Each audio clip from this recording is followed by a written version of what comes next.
I think YouTube is, their censorship has gone too far this time.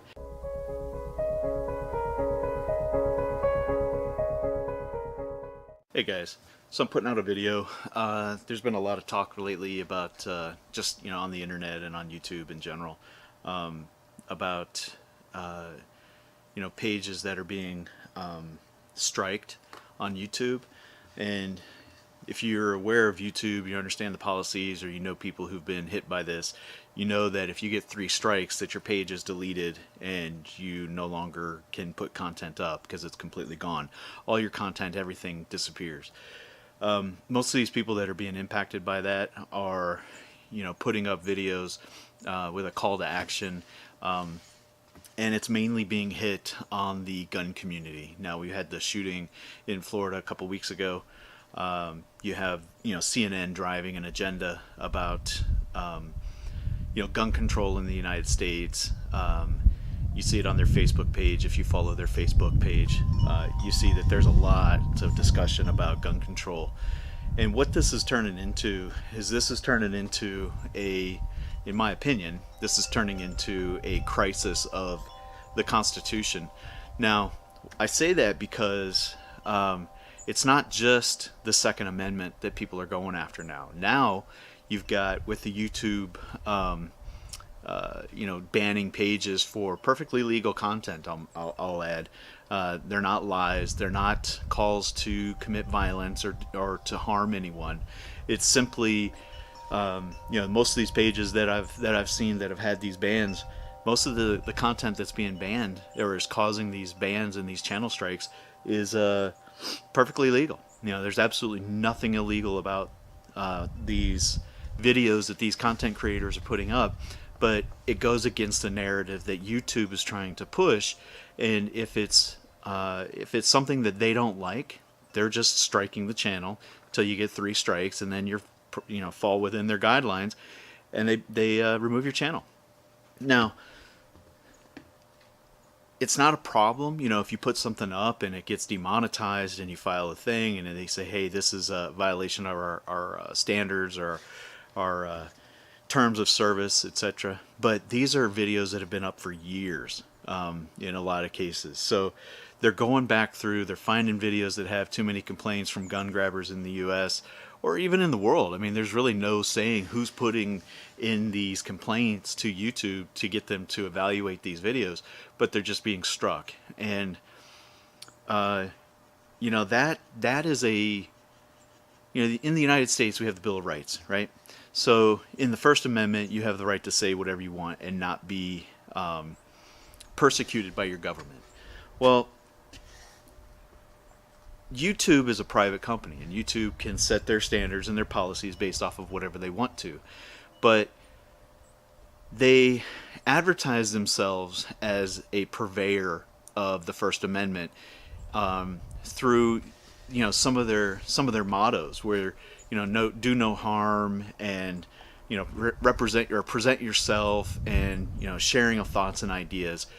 But what they're doing is if you can share your thoughts and ideas unless they find it morally objectionable. Not illegal, not a crime, not a violation of principles in the United States, just their principles and their morals and their ethical compass. And the problem with that is they are taking these channels down and they're removing this voice.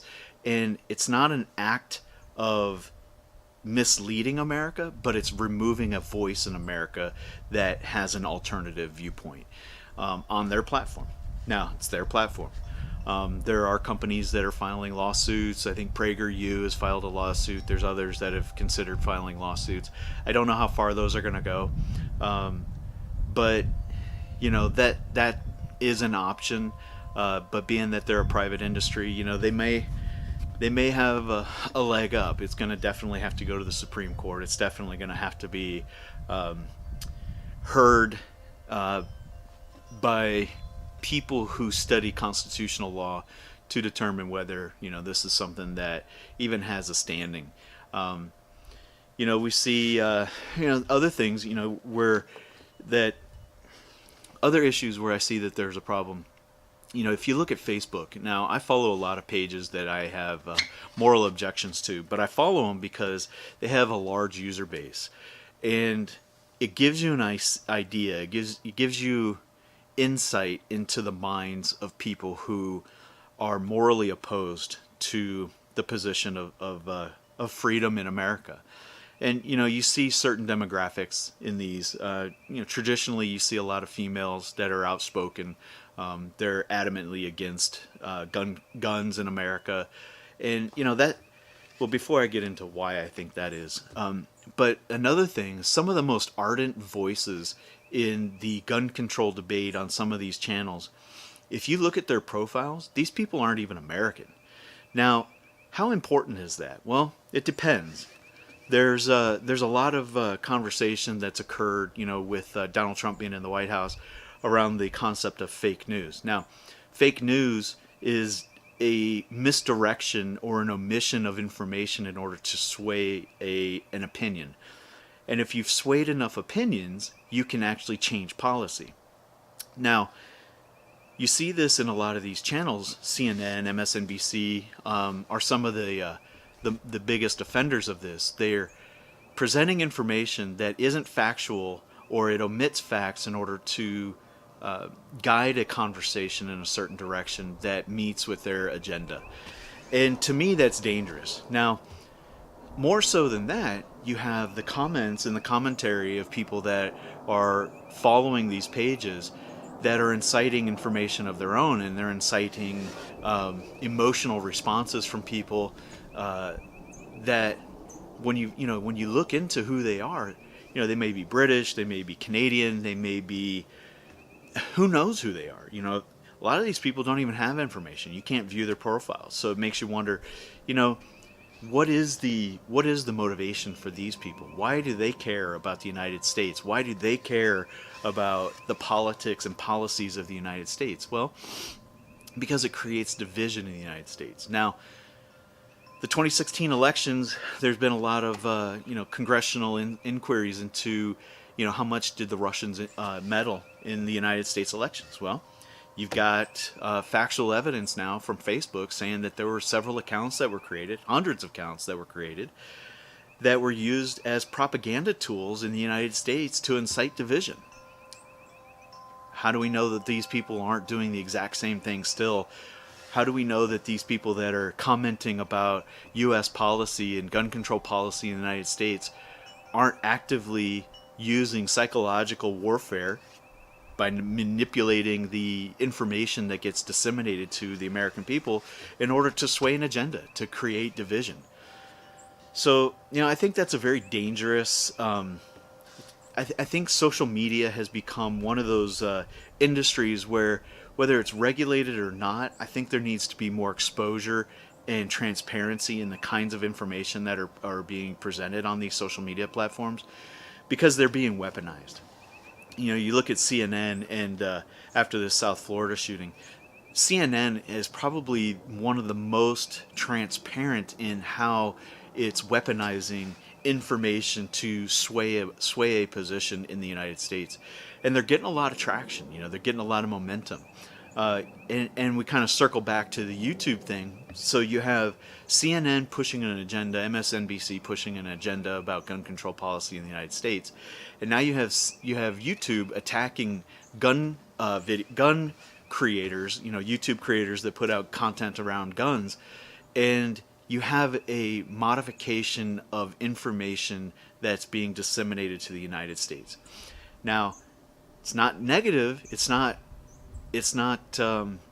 a misdirection about that information. It's a complete omission of that information. And through that kind of censorship, I think it's really starting to have an impact on the agenda.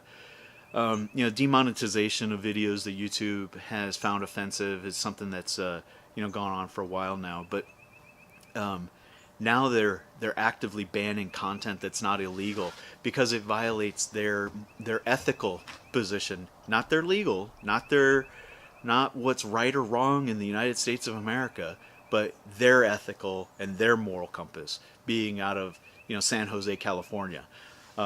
So I find that really disturbing, and And I kind of hope that other people find that equally as disturbing, because right now it's the Second Amendment. But they're using the First Amendment, and we know for a fact that the First Amendment was used against the American people in the 2016 elections, and that should be very dangerous, or I'm sorry, that should be very concerning to people, because of the danger that introduces into the United States dialogue around policy. So, I did a lot of research for this video, and I just kind of wanted to go through some of the things. So, misinformation campaigns and how they're used for creating physical violence and literal violence in the United States, and in the world, for that matter.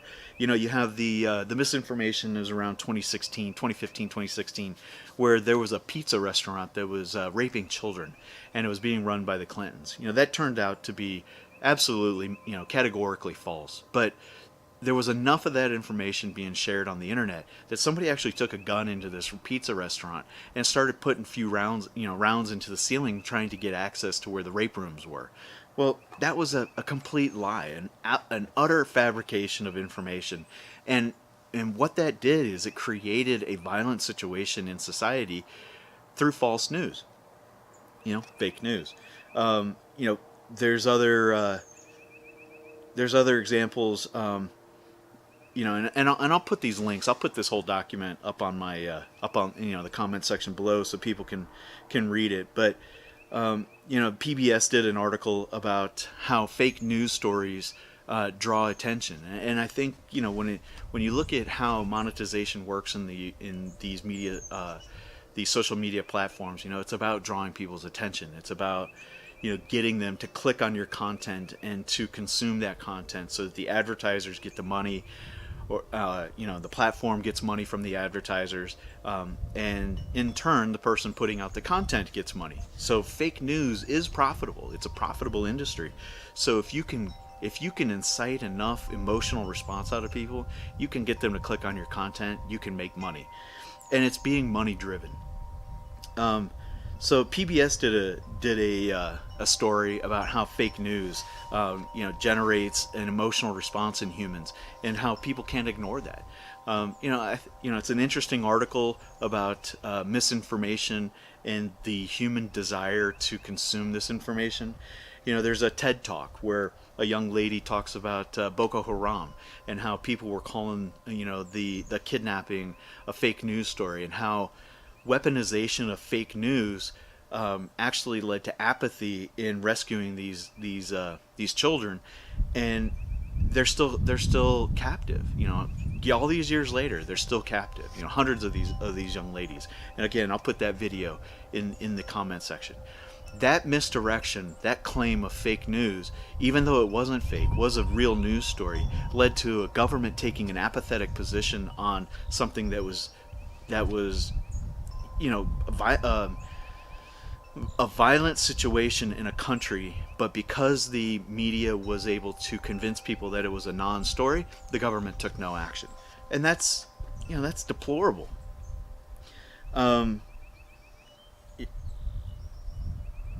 During World War II, there was a couple of things I was able to look up. So, you had false flags. And what are false flags? Well, false flags are when a state sponsor will use misinformation to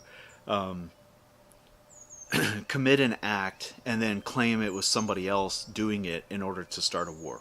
Right? So we have a couple of cases of that, but it was because of that misinformation that they were able to get the violence to the levels of the ability of a government to take action. So during World War II, you had the infiltration of Poland, and they were actually able to commit acts of murder in Poland, and then claimed that the Germans, that the Polish did that to Germans, when it was actually Germans that were killing their own people. And Hitler was able to use that as a justification to invade Poland and start World War II. You have another example in the